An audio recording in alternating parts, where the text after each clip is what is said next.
नमस्ते जी। मेरी आवाज आ रही है आपको? नमस्ते जी। आज के वैदिक वंदन कार्यक्रम में जुड़े सभी बहन भाइयों को मेरा हृदय से नमन। सबसे पहले तो मैं इस कार्यक्रम के संचालन के जितने भी हैं मंत्री, सह मंत्री और जो भी इनकी टीम है, उन सबको बधाई देती हूँ। और पिछले कई वर्षों से इस कार्यक्रम को निरंतर निर्बाध रूप से चला रही हैं, वो बधाई की पात्र हैं। आज मुझे आदेश हुआ, मैं वक्ता नहीं हूँ, मैं एक साधारण सी महिला हूँ। आपने मुझे कहा कि वेद मंत्र की व्याख्या कीजिए, तो मैं आज आपके सम्मुख यजुर्वेद के एक मंत्र को आपके समक्ष रखने जा रही हूँ। आशा करती हूँ आप मेरी त्रुटियों की ओर ध्यान न देकर आप जो उस मंत्र में कहा गया उस भाव की ओर ध्यान देंगे। ओम भूर्भुवः स्वः तत्सवितुर्वरेण्यं भर्गो देवस्य धीमहि धियो यो न प्रचोदयात्।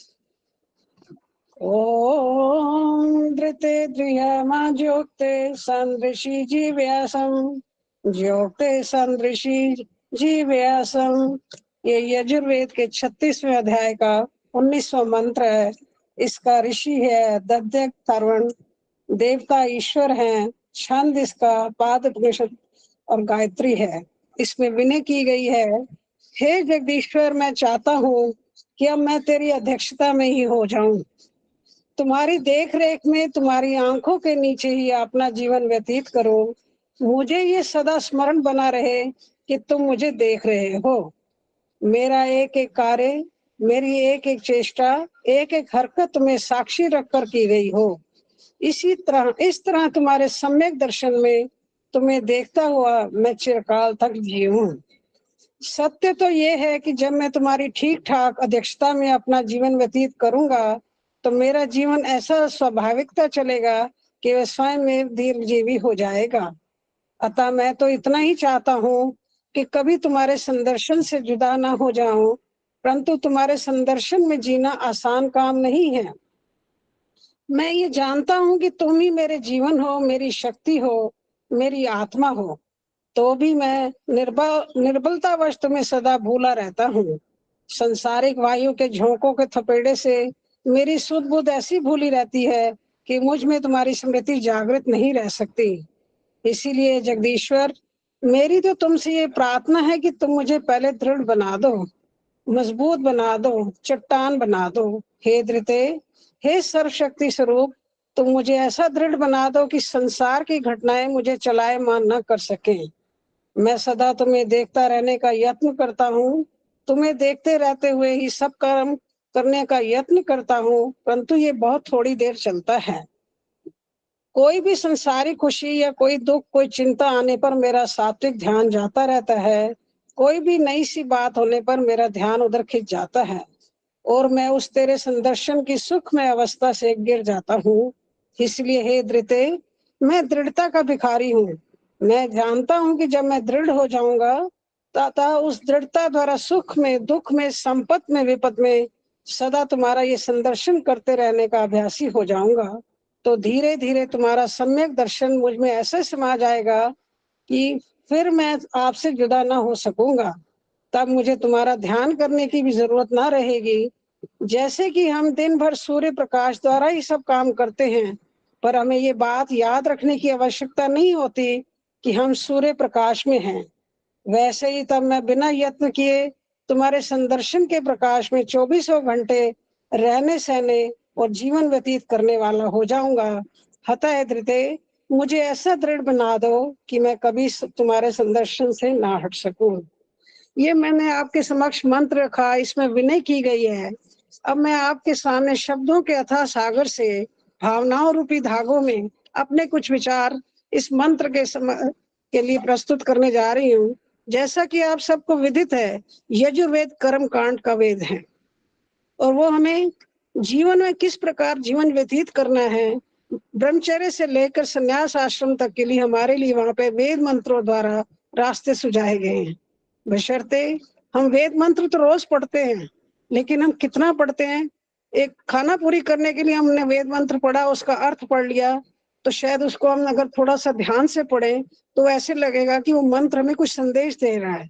उसके लिए समय चाहिए। और निष्ठा चाहिए, और कितनी हम ध्यान से उस मंत्र को पढ़ते हैं और उसके अर्थ को पढ़ते हैं। संस्कृत तो सबको पढ़नी आती है, वेद भी पढ़ लेते, कई लोग नहीं भी पढ़ सकते, लेकिन जो हिंदी में उसके अर्थ दिया जाता है, अगर हम उसको बड़ी निष्ठा से, लगन से और तल्लीन होकर पढ़ें तो उससे बहुत बड़ा संदेश हमें मिलता है। इस मंत्र को जब मैंने पढ़ा, आज से 2 दिन पहले मैंने इस मंत्र को पढ़ा, तो मुझे ये लगा ये मंत्र हमें जीवन में क्या संदेश दे रहा है। बहुत बड़ा संदेश दे रहा है, क्योंकि हम आज तक हर काम जो कर रहे हैं उसमें हमारे काम जो, हम तो ये चाहते हैं हम प्रभु के उसके रहे, उसके अंडर रहे, परमात्मा हमारे साथ अंग संग हमेशा बना रहे, लेकिन उसके लिए हम चेष्टा क्या करते हैं? कुछ चेष्टा नहीं करते, क्योंकि संसार में जब हम रहते हैं तो हमारे जीवन में कई प्रकार की अच्छाइयां बुराइयां रोज हमारे जीवन में घटित होती रहती है। हम उनके साथ कैरिड आउट हो जाते हैं और हम परमात्मा से दूर हो जाते हैं। जबकि वेद हमें क्या कह रहे हैं कि हमें दृढ़ बनना है। दृढ़ कैसे बनेंगे?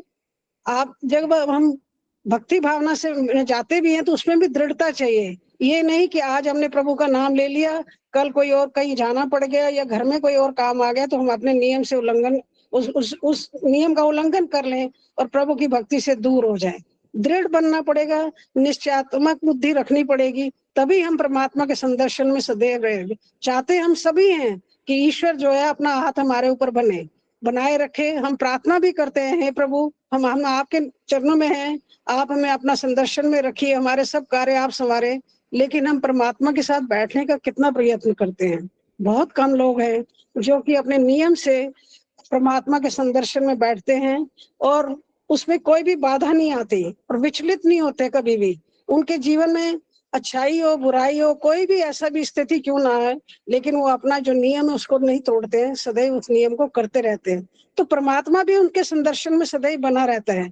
जहाँ की अधिकतर, मैं तो ये कहूंगी अधिकतर हम लोग ऐसे हैं कि हमारे जीवन में कोई अच्छी घटना घटती है तो हम ये भी भूल जाते हैं कि इस घटना को करने वाला भी कौन है? परमात्मा है। उसका धन्यवाद करना भी भूल जाते हैं, जो कि हमारी एक बहुत बड़ी गलती है जो नहीं करनी चाहिए। हमेशा ये याद रखना चाहिए कि जो हमारे जीवन में अच्छा घटित हो रहा है वो भी ईश्वर की इच्छा से हो रहा है, और जो बुरा हो रहा है वो भी ईश्वर की इच्छा से हो रहा है। तो इसीलिए जो भी हम करना चाहें, जो भी हम चाहें कि हम परमात्मा के नाम से कभी दूर ना हो, उससे विमुख ना हो, तो हमें अपने भक्ति भावना को सदैव बनाए रखना चाहिए। पर वो कब होगा? जब हम दृढ़ बनेंगे। दृढ़ हम कब बनेंगे? जब हम मन से तन से दृढ़ होंगे।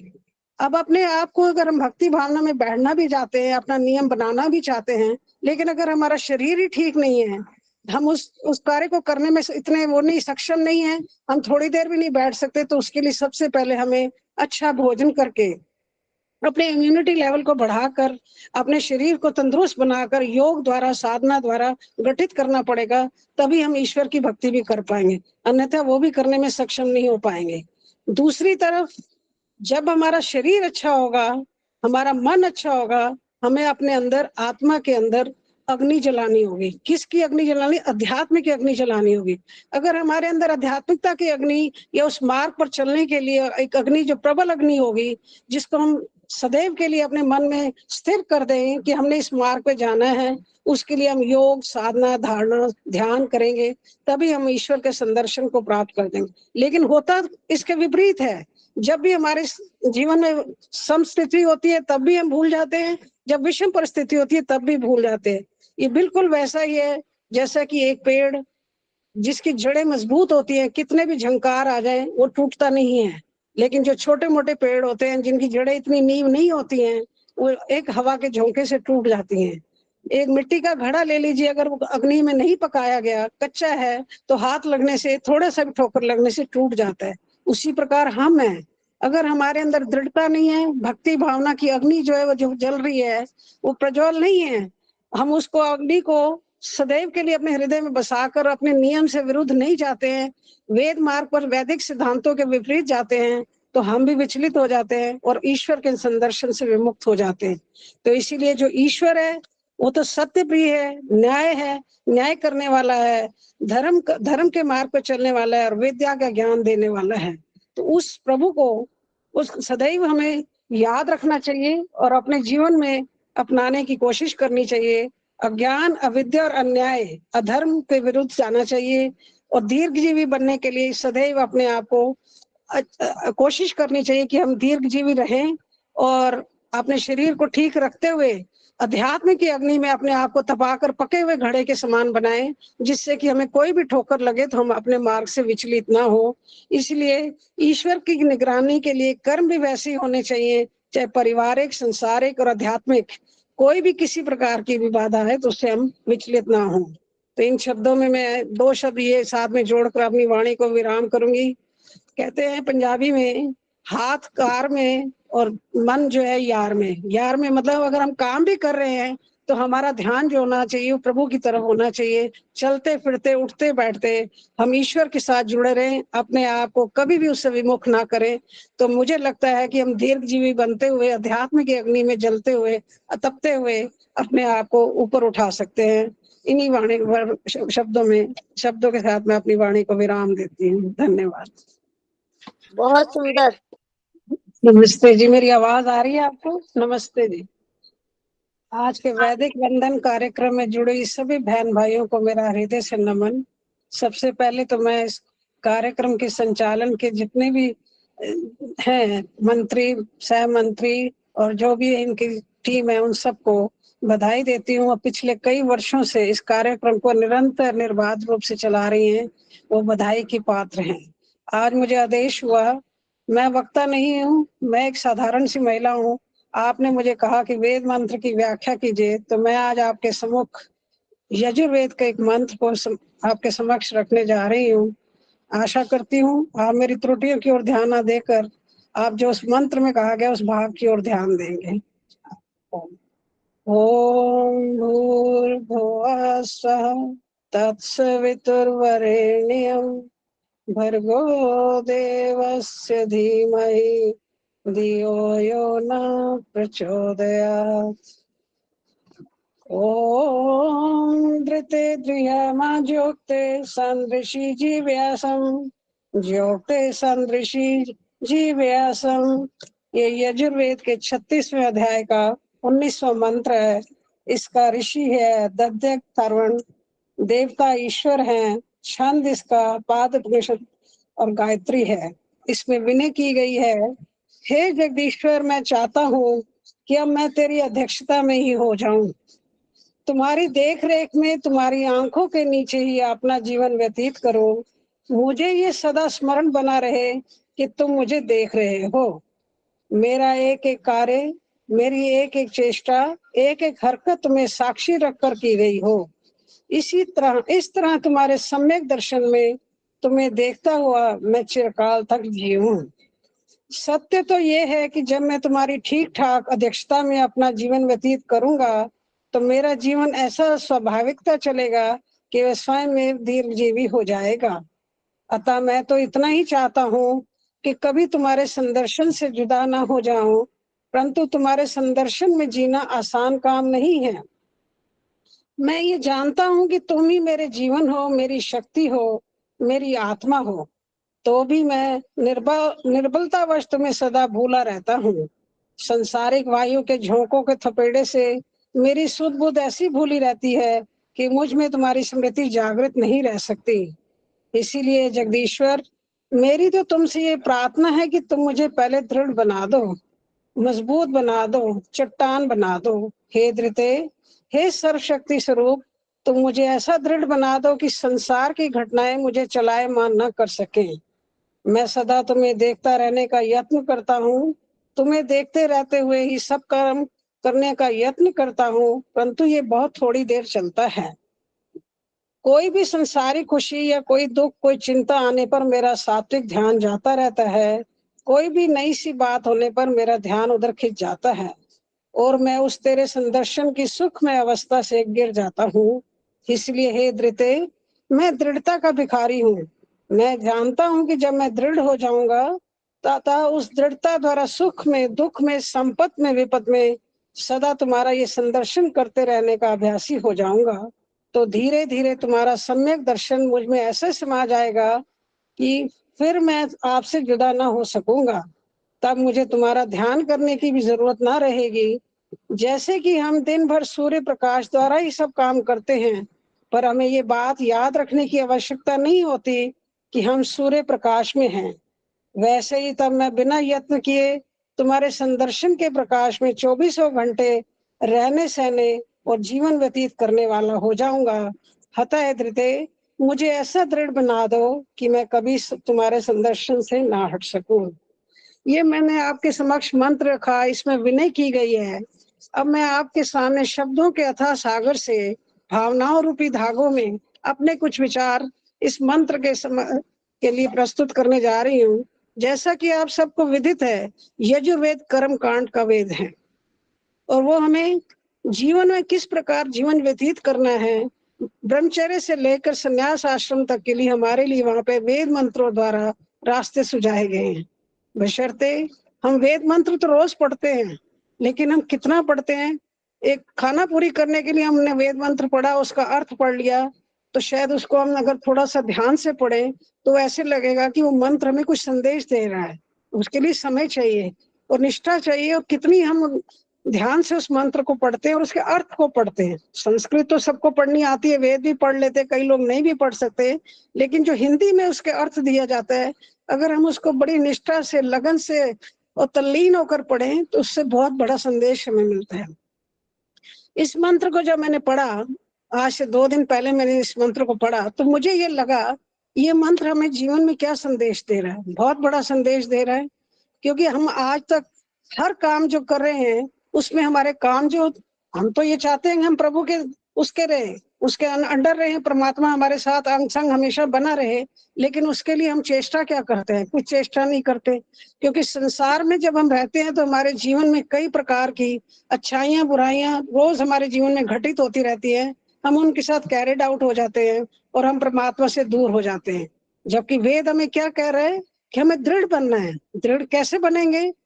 आप जब हम भक्ति भावना से जाते भी हैं तो उसमें भी दृढ़ता चाहिए। ये नहीं कि आज हमने प्रभु का नाम ले लिया, कल कोई और कहीं जाना पड़ गया या घर में कोई और काम आ गया तो हम अपने नियम से उल्लंघन, उस नियम का उल्लंघन कर लें और प्रभु की भक्ति से दूर हो जाए। दृढ़ बनना पड़ेगा, निश्चयात्मक बुद्धि रखनी पड़ेगी, तभी हम परमात्मा के संदर्शन में सदैव रहेंगे। चाहते हम सभी हैं कि ईश्वर जो है अपना हाथ हमारे ऊपर बनाए रखे। हम प्रार्थना भी करते हैं, हे प्रभु, हम आपके चरणों में हैं, आप हमें अपना संदर्शन में रखिए, हमारे सब कार्य आप संवारे। लेकिन हम परमात्मा के साथ बैठने का कितना प्रयत्न करते हैं? बहुत कम लोग हैं जो कि अपने नियम से परमात्मा के संदर्शन में बैठते हैं और उसमें कोई भी बाधा नहीं आती और विचलित नहीं होते कभी भी। उनके जीवन में अच्छाई हो बुराई हो, कोई भी ऐसा भी स्थिति क्यों ना है, लेकिन वो अपना जो नियम है उसको नहीं तोड़ते हैं, सदैव उस नियम को करते रहते हैं। तो परमात्मा भी उनके संदर्शन में सदैव बना रहता है। जहाँ की अधिकतर, मैं तो ये कहूंगी अधिकतर हम लोग ऐसे हैं कि हमारे जीवन में कोई अच्छी घटना घटती है तो हम ये भी भूल जाते हैं कि इस घटना को करने वाला भी कौन है? परमात्मा है। उसका धन्यवाद करना भी भूल जाते हैं, जो कि हमारी एक बहुत बड़ी गलती है जो नहीं करनी चाहिए। हमेशा ये याद रखना चाहिए कि जो हमारे जीवन में अच्छा घटित हो रहा है वो भी ईश्वर की इच्छा से हो रहा है, और जो बुरा हो रहा है वो भी ईश्वर की इच्छा से हो रहा है। तो इसीलिए जो भी हम करना चाहें, जो भी हम चाहें कि हम परमात्मा के नाम से कभी दूर ना हो, उससे विमुख ना हो, तो हमें अपने भक्ति भावना को सदैव बनाए रखना चाहिए। पर वो कब होगा? जब हम दृढ़ बनेंगे। दृढ़ हम कब बनेंगे? जब हम मन से तन से दृढ़ होंगे।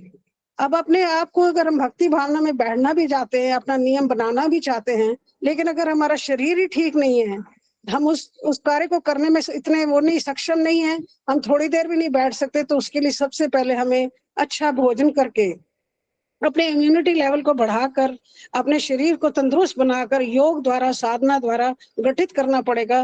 तभी हम ईश्वर की भक्ति भी कर पाएंगे, अन्यथा वो भी करने में सक्षम नहीं हो पाएंगे। दूसरी तरफ जब हमारा शरीर अच्छा होगा, हमारा मन अच्छा होगा, हमें अपने अंदर, आत्मा के अंदर अग्नि जलानी होगी। किसकी अग्नि जलानी? अध्यात्म की अग्नि जलानी होगी। अगर हमारे अंदर आध्यात्मिकता की अग्नि या उस मार्ग पर चलने के लिए एक अग्नि जो प्रबल अग्नि होगी, जिसको हम सदैव के लिए अपने मन में स्थिर कर दें कि हमने इस मार्ग पे जाना है, उसके लिए हम योग, साधना, धारणा, ध्यान करेंगे, तभी हम ईश्वर के संदर्शन को प्राप्त कर देंगे। लेकिन होता इसके विपरीत है। जब भी हमारे जीवन में समस्थिति होती है तब भी हम भूल जाते हैं, जब विषम परिस्थिति होती है तब भी भूल जाते हैं। ये बिल्कुल वैसा ही है जैसा कि एक पेड़ जिसकी जड़ें मजबूत होती हैं, कितने भी झंकार आ जाए वो टूटता नहीं है। लेकिन जो छोटे मोटे पेड़ होते हैं, जिनकी जड़ें इतनी नींव नहीं होती हैं, वो एक हवा के झोंके से टूट जाती हैं। एक मिट्टी का घड़ा ले लीजिए, अगर वो अग्नि में नहीं पकाया गया, कच्चा है, तो हाथ लगने से, थोड़ा सा भी ठोकर लगने से टूट जाता है। उसी प्रकार हम हैं, अगर हमारे अंदर दृढ़ता नहीं है, भक्ति भावना की अग्नि जो है वो जो जल रही है, वो प्रज्वल नहीं है, हम उसको अग्नि को सदैव के लिए अपने हृदय में बसाकर अपने नियम से विरुद्ध नहीं जाते हैं, वेद मार्ग पर वैदिक सिद्धांतों के विपरीत जाते हैं, तो हम भी विचलित हो जाते हैं और ईश्वर के संदर्शन से विमुक्त हो जाते हैं। तो इसीलिए जो ईश्वर है वो तो सत्य प्रिय है, न्याय करने वाला है, धर्म के मार्ग पर चलने वाला है और विद्या का ज्ञान देने वाला है। तो उस प्रभु को उस सदैव हमें याद रखना चाहिए और अपने जीवन में अपनाने की कोशिश करनी चाहिए। अज्ञान, अविद्या और अन्याय, अधर्म के विरुद्ध जाना चाहिए और दीर्घजीवी बनने के लिए सदैव अपने आप को कोशिश करनी चाहिए कि हम दीर्घजीवी रहें और अपने शरीर को ठीक रखते हुए अध्यात्म की अग्नि में अपने आप को तपाकर पके हुए घड़े के समान बनाएं, जिससे कि हमें कोई भी ठोकर लगे तो हम अपने मार्ग से विचलित ना हो। इसलिए ईश्वर की निगरानी के लिए कर्म भी वैसे ही होने चाहिए, चाहे पारिवारिक, संसारिक और आध्यात्मिक, कोई भी किसी प्रकार की भी बाधा है तो उससे हम विचलित ना हो। तो इन शब्दों में मैं 2 शब्द ये साथ में जोड़कर अपनी वाणी को विराम करूंगी। कहते हैं पंजाबी में, हाथ कार में और मन जो है यार में। यार में मतलब अगर हम काम भी कर रहे हैं तो हमारा ध्यान जो होना चाहिए वो प्रभु की तरफ होना चाहिए। चलते फिरते, उठते बैठते हम ईश्वर के साथ जुड़े रहें, अपने आप को कभी भी उससे विमुख ना करें। तो मुझे लगता है कि हम दीर्घजीवी बनते हुए, अध्यात्म की अग्नि में जलते हुए, तपते हुए अपने आप को ऊपर उठा सकते हैं। इन्हीं वाणी शब्दों के साथ मैं अपनी वाणी को विराम देती हूँ। धन्यवाद। बहुत सुंदर।